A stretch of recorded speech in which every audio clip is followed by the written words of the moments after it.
Caros amigos, bem-vindos ao Hoje na Segunda Guerra Mundial. Neste vídeo falaremos sobre o papel revolucionário dos porta-aviões da Marinha Imperial Japonesa durante aquele terrível conflito.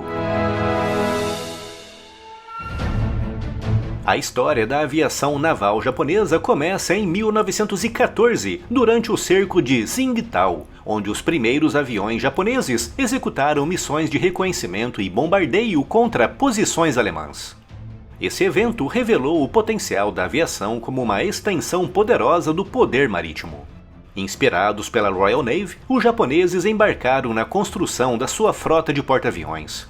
A cooperação técnico-militar com os britânicos, como a missão Senpil de 1921, desempenhou um papel crucial no design e no treinamento.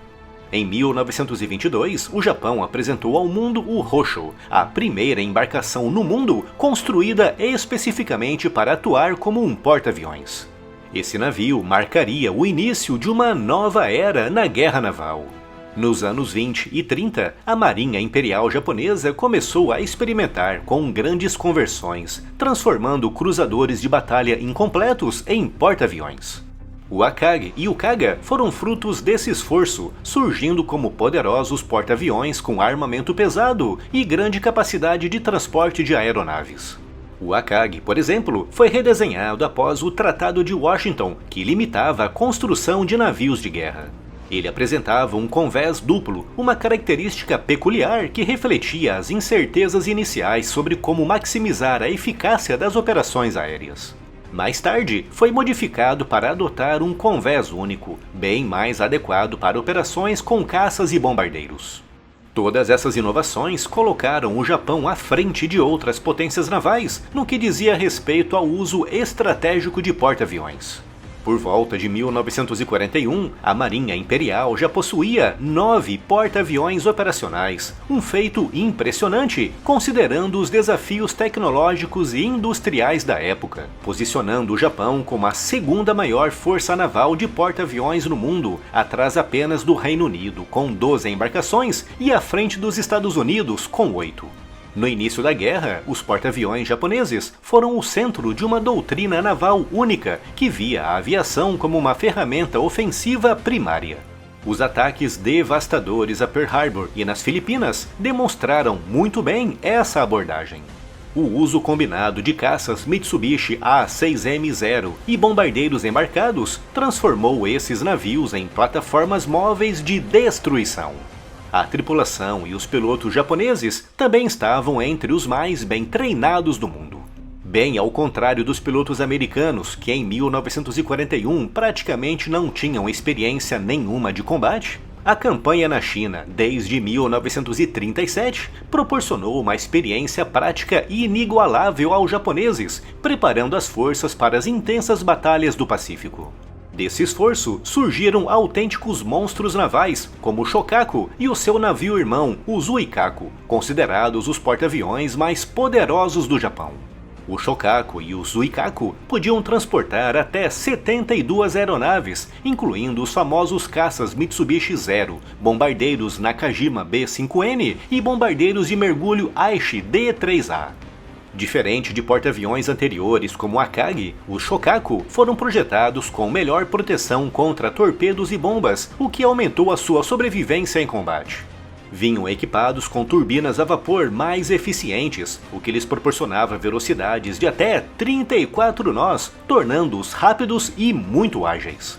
O Shokaku foi projetado com um convés de voo mais longo, com hangares mais amplos e espaçosos, permitindo operações aéreas mais fluidas e eficazes.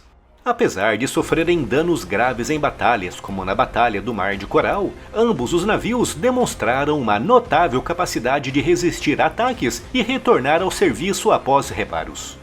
O Zuikaku é particularmente notável por ser o último dos porta-aviões envolvidos no ataque a Pearl Harbor a permanecer operacional até 1944. Ele foi finalmente afundado na Batalha do Golfo de Leyte após resistir a anos de intensa guerra. Mas, apesar do seu sucesso inicial, o domínio japonês começou a desmoronar em 1942, com a Batalha de Midway sendo um ponto de inflexão. Nesse confronto, os Estados Unidos afundaram em um único dia 4 dos principais porta-aviões japoneses: o Akagi, Kaga, Hiryu e Soryu, embarcações que apenas 6 meses antes tinham participado no ataque contra a base americana de Pearl Harbor, no Havaí. E por isso, essa batalha, além de ter afetado profundamente a capacidade operacional da Marinha Imperial Japonesa, atuou como um importante impulso moral para os Estados Unidos, que viram na destruição desses 4 porta-aviões uma vingança pelo mais infame dos dias. A perda desses navios foi um golpe devastador, não apenas pela destruição material, mas também pela perda de pilotos veteranos, cuja experiência era insubstituível.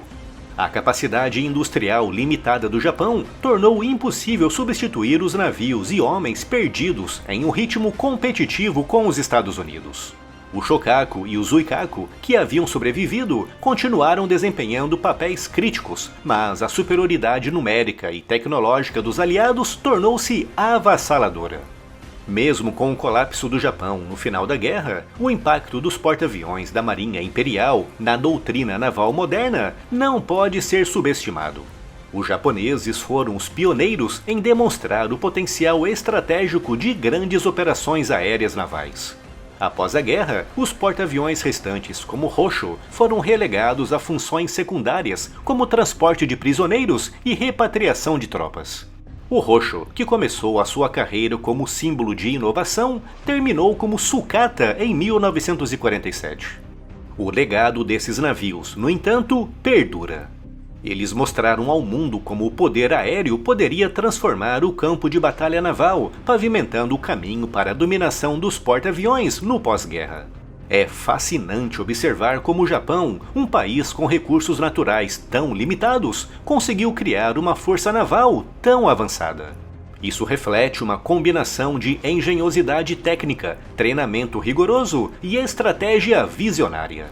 Mas também é um lembrete das limitações que até mesmo uma potência naval altamente avançada enfrenta, se não tiver o suporte de uma base industrial sólida e sem uma estratégia de longo prazo para sustentar a guerra.